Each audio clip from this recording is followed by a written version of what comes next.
Move into the written section. Good stuff, Brendan. Good to see you. You too.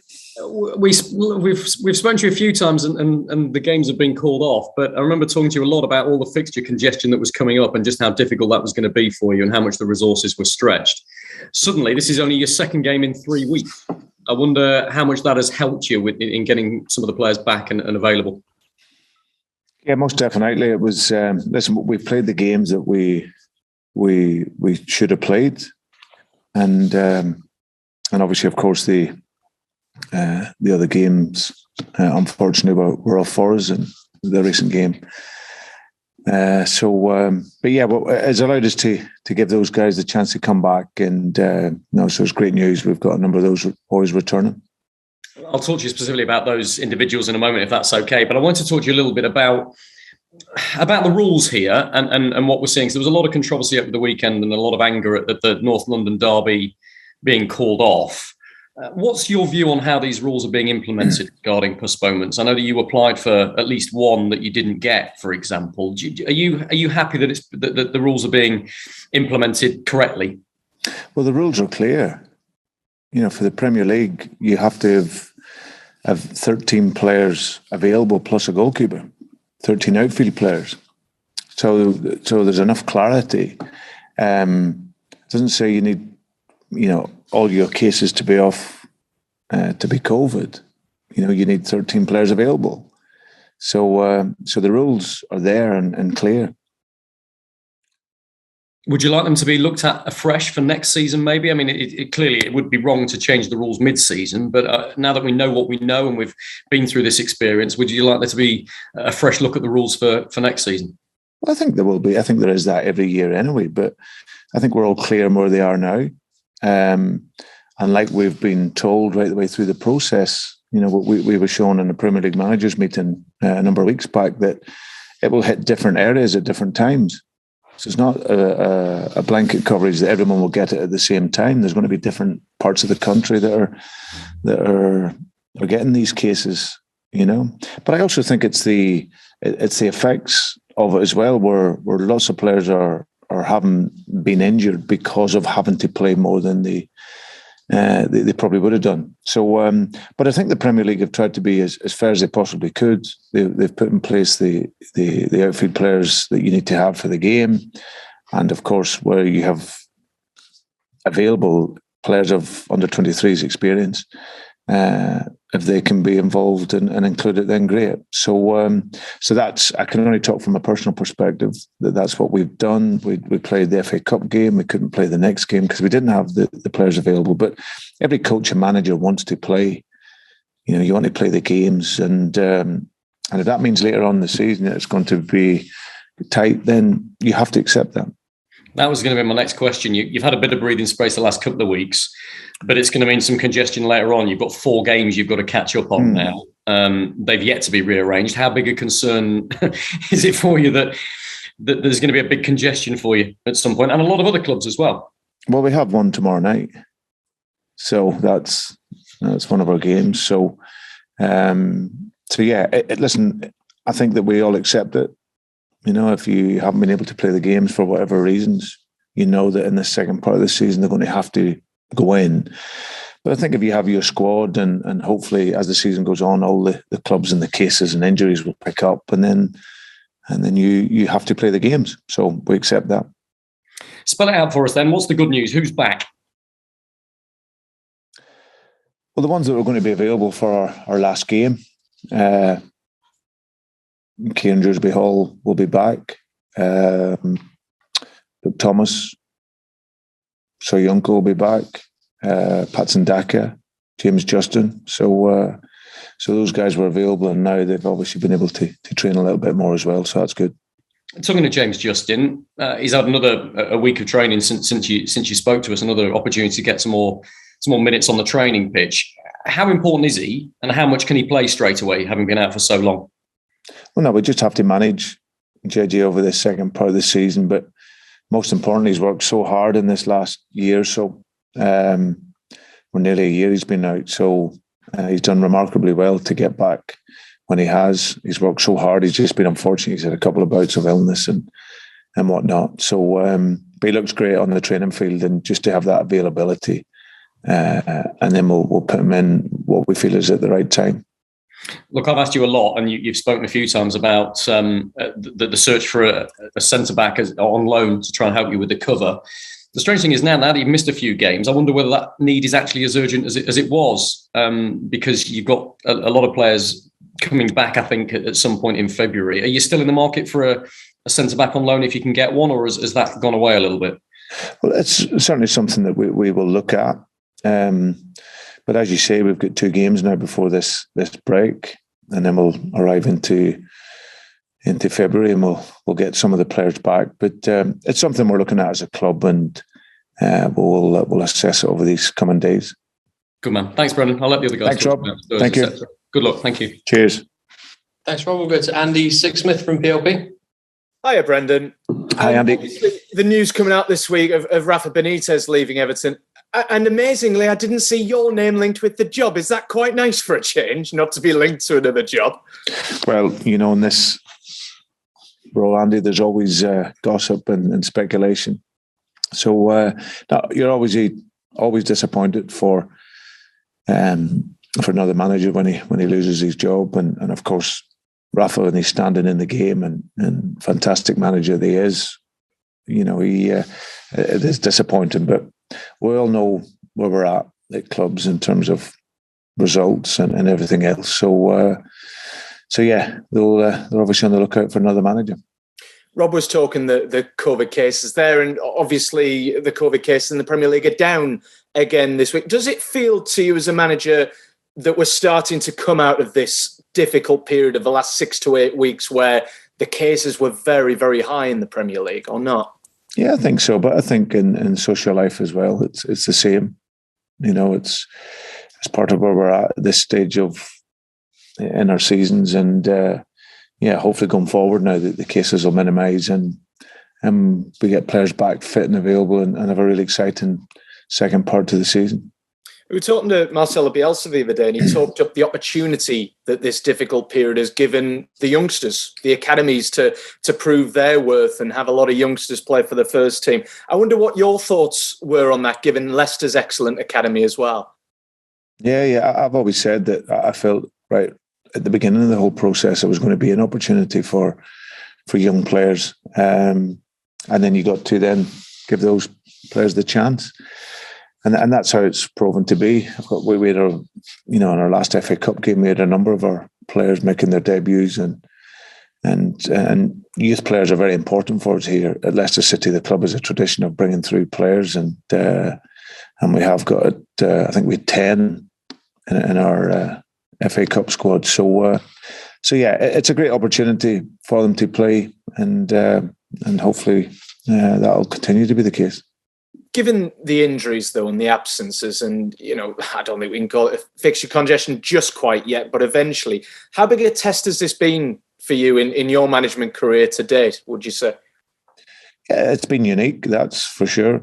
I've not had this number of injuries before, but it's a unique time in all our lives, isn't it, with COVID and all the different variants. So it's been able to cope. You look throughout the clubs as well in terms of injuries, and there's more injuries, there's more hamstring injuries for most teams than what there's ever been. So that tells you everything about the real challenge it's been for clubs and for players. But like I say, it's finding ways to get through it.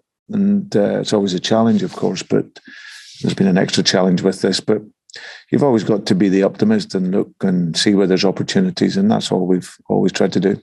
And just looking ahead to Tottenham, would you say they've improved so far under Antonio Conte, and if so, how? I think it's Antonio's come in and given them a stable base. I think obviously Nuno going in at the beginning of the season was playing a sort of similar style. But yeah, Antonio's coming in and had some good results. And the players, they know the system, they know what they're playing. And then it's about putting the players into that. So they have quality players, whatever system they play. But Antonio's renowned for playing 3-4-3 or 3-5-2. That's what he's done through his career. And yeah, they're a very good team with very good players. Thanks, Brendan. Best of luck tomorrow night. Thanks, Andy. Thank you. Thanks, Andy. We'll go to Declan from TalkSport. Hi, Brendan. Good to see you again. Hi, Declan. I just wanted to ask you about the comments made by Gary Neville on Friday on Sky on the back of the Burnley postponed game against Watford. He said that clubs should be forced to play games unless they have a significant COVID outbreak. I just wanted to get your take on that. Listen, everyone has an opinion. But unless you're within the inside of a club and you know exactly what's happening with injuries and with COVID scenarios, then unless you're privy to that private information, then it's probably difficult to say that. So, but listen, Gary will have an opinion, and we respect that. But like I say, all the clubs are working to get the games on. For me, there's we will always look to play young players anyway, so there's no difference for the likes of ourselves. But every club is different. Just to let you know, Johnny, we've lost the feed, mate. Hi, guys. Sorry, just a couple of technical issues. We'll be back with you in a minute. Yeah.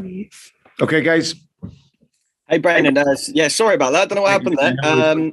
But yeah, you were just talking about the comments that Gary made on Friday. We kind of lost you about halfway through. If you could just let us know your thoughts on that, that'd be great.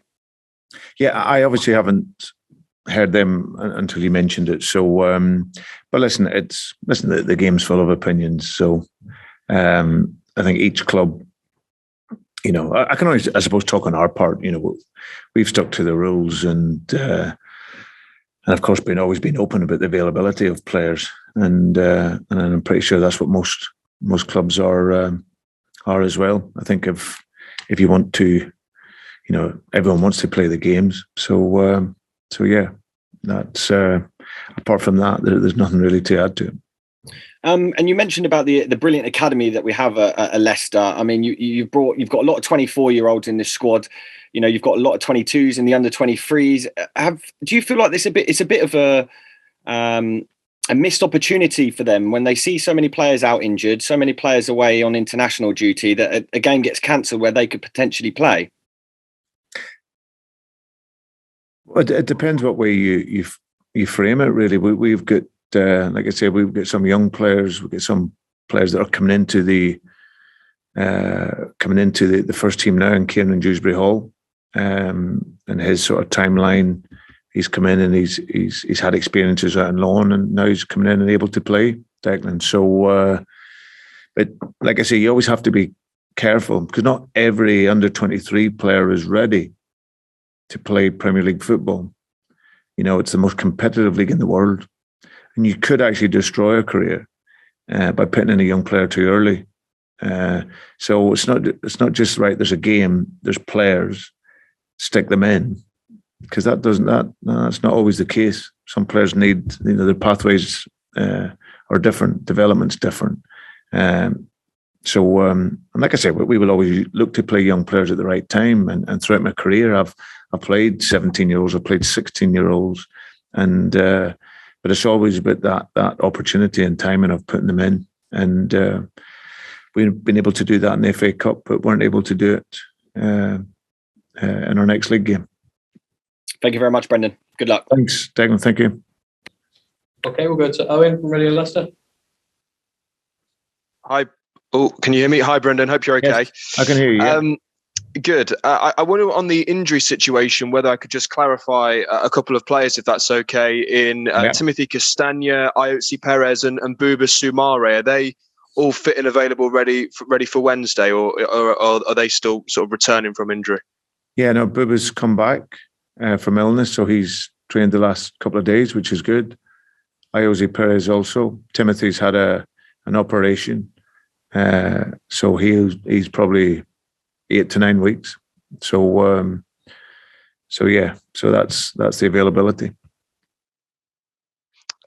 Is that a hamstring with Castagna, Brendan? No, he had an issue with his thigh, and he needed to go and have an operation. He had blood that normally you would ice and compress and then it would go away, but the blood kept returning to his thigh, so we needed to have an operation quickly to release that. So that's put him out for a number of weeks now.